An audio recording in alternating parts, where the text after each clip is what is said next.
2020년 7월 7일 아침에 삼성전자의 상반기 실적을 기다리고 있던 차에 그보다 먼저 굉장히 좋지 않은 소식이 들려왔습니다.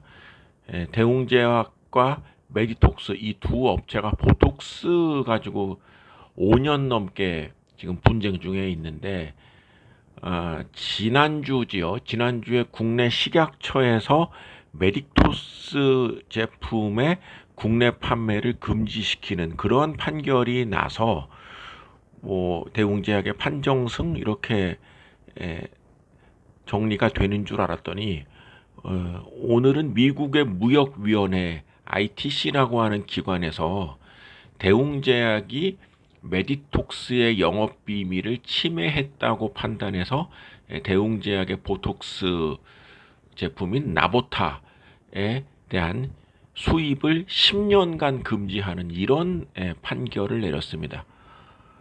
따라서 미국 시장에서는 대웅제약 제품이 이제 판매할 수 없는 그런 결과. 그러니까 일주일 전에 식약처의 결과와 오늘 대웅제약과 보톡스의 결과는 완전히 달랐다, 이렇게 볼 수 있습니다. 물론 이제 자세한 거는 조금 다르죠. 그러니까 국내에서의 판결은 메디톡스가 무허가 원액 사용과 서류 조작 등으로 국내 식약처로부터 메디톡스의 제품인 메디톡신의 품목 허가를 취소한 것, 이런 것이고요. 이번 ITC, 그러니까 미국 ITC의 판결은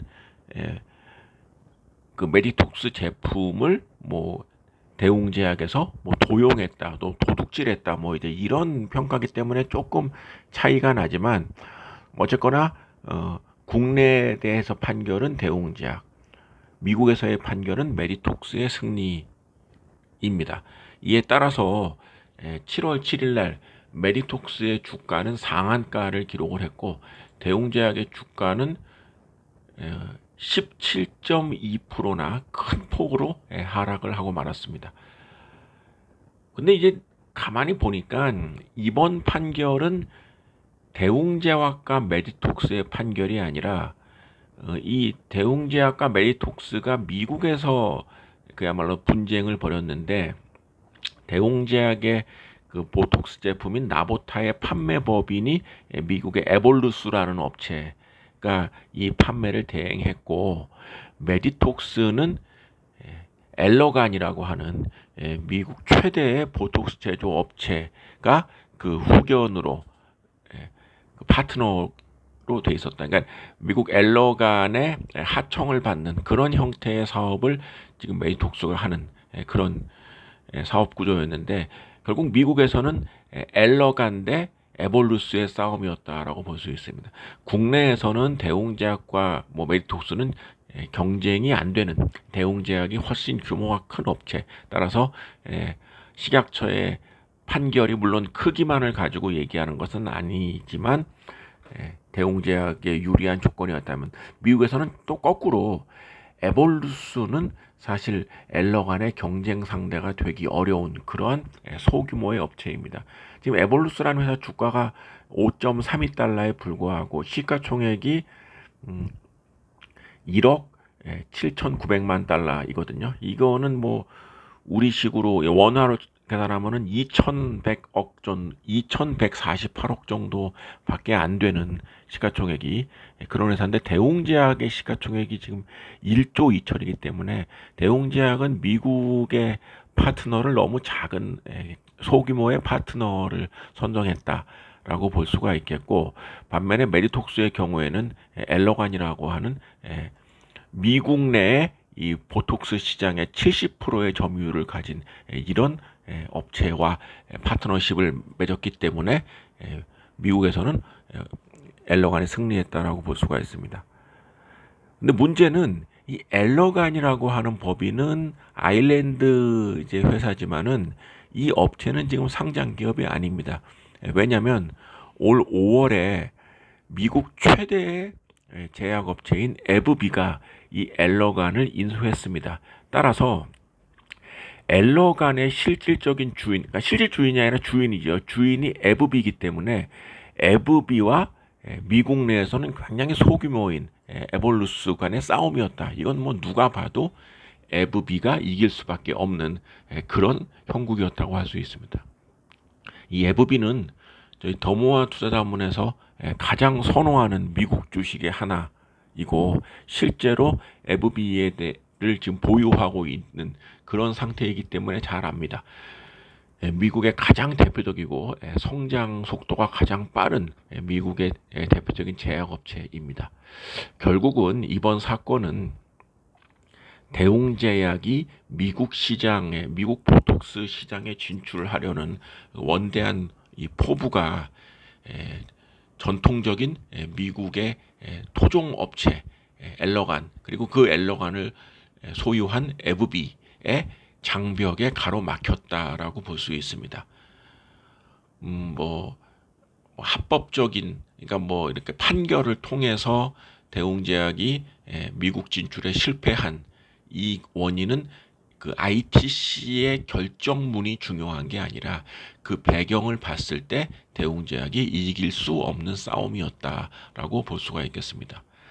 이는 대웅제약뿐만 아니라 해외 시장에 진출하려는 국내 업체에게 타산지석이 될 수 있다라고 볼 수 있습니다. 사실 수출, 뭐 해외 시장 진출, 여기에 대해서 굉장히 많은 그 사람들이 긍정적으로 이제 평가하지만 동시에 굉장히 어렵다는 얘기지요.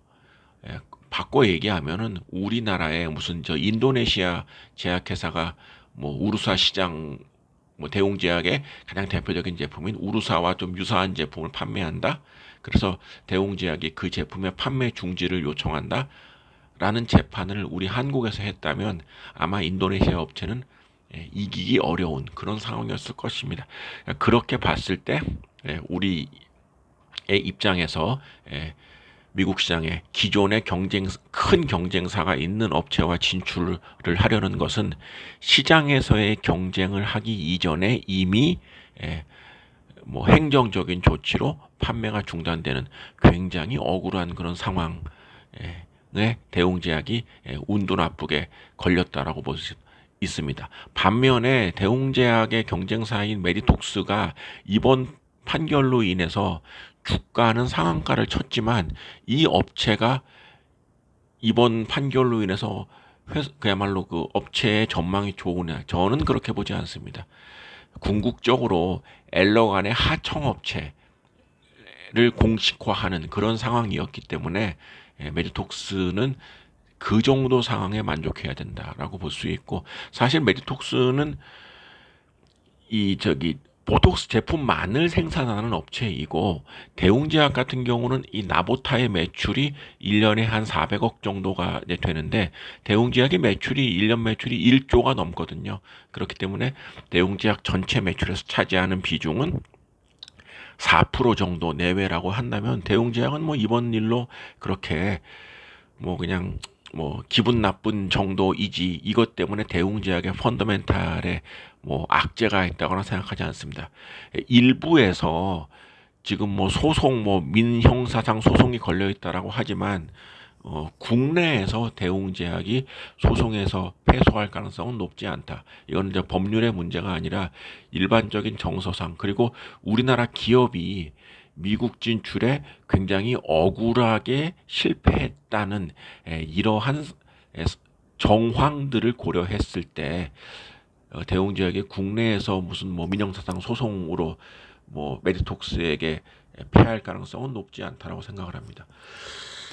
지금 공교롭게 메디톡스가 오늘 상한가를 침으로써 시가총액이 1조 2,899억이 됐고, 대웅제약은 오늘 주가가 많이 빠지는 바람에 1조 2,800억 원의 시가총액이 됐습니다. 그러니까 두 업체의 시가총액이 거의 똑같아졌습니다. 그런데 사실 이 두 업체는 비교하기가 어려운 업체이죠. 대웅제약이 뭐 매출이 1조가 넘는 회사, 반면 메디톡스의 매출은 2천억 정도, 대웅제약의 5분의 1밖에 되지 않는 업체이기 때문에 이번 일로 뭐 두 업체 간에 뭐 펀더멘탈이 바뀌거나 이럴 가능성은 이제 없다라고 생각을 하고, 감정적으로 본다면 메디톡스가 참 좀 치사했다, 이렇게 볼 수 있습니다.